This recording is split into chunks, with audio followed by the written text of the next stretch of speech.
Here are today's top news stories and why they matter. Kenyans are mourning the passing of the country's former Prime Minister Raila Odinga, who has died at the age of 80. Odinga was reportedly undergoing treatment in the southern Indian city of Kochi. Local media reports that he suffered cardiac arrest on Wednesday and was rushed to hospital where he was pronounced dead. DW's Andrew Wasike has more reactions from Nairobi. From Kisumu to Nairobi, crowds have gathered in prayer and remembrance for a man many saw as the country's moral compass. Raila Odinga became one of East Africa's most enduring and influential politicians, leading the struggle that ended one-party rule in 1991 and helping shape Kenya's 2010 constitution.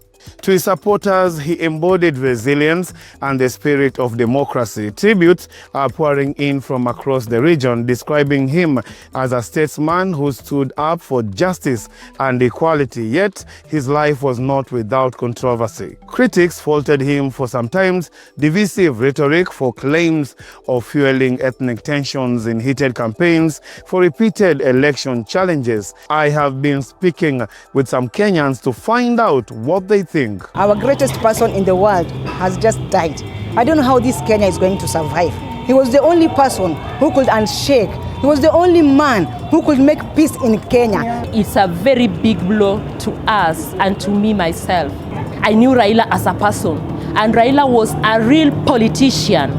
He knew how to bring peace, how to collect his people. Luos, he didn't have tribalism. He was for everyone, every child. Madagascar's presidency has criticized the military for claiming power after President Andry Rajoelina left the country. Officials called it an attempted coup and insisted that the country can't be taken over by force. A military commander said lawmakers impeached Rajoelina and forced him out after weeks of youth protests. Rajoelina had refused to resign despite growing demonstrations and army defections. In sports, there was action in the World Cup African qualifiers with all 9 spots from Africa now confirmed. The final list of countries qualified for the playoffs has also been decided. Samson Omale gives us a wrap of what we need to know. Tunisia and Morocco are the first 2 African sides to go through, and they have now been joined by Cape Verde, Ghana, Algeria, Egypt, Ivory Coast, Senegal and South Africa as the 9 automatic qualifiers for the FIFA World Cup 2026 after a dramatic final round of CAF qualifiers. Meanwhile, DR Congo, Nigeria and Gabon joined Cameroon in booking their tickets for next month's Africa playoff, and the winners advanced to intercontinental playoffs in March with 2 World Cup places up for grabs.